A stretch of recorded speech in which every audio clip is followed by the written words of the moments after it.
How to fix media upload quality on WhatsApp not showing.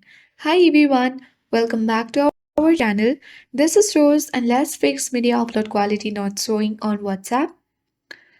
So without further ado, let's move. First, you need to update WhatsApp.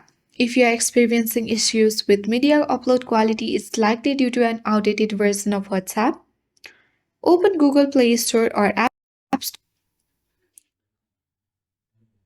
Navigate to the search icon at bottom right and search bar at top. Now type in WhatsApp and search for the official app.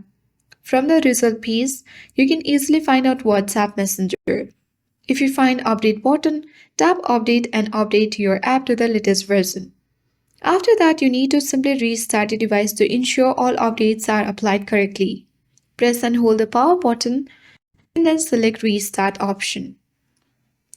After restarting, you need to open WhatsApp and then check if the issues with media quality has been resolved or not. So I hope this guide was helpful. If it was, then do like, share, comment and don't forget to subscribe. Thank you for watching and I'll see you in the next video.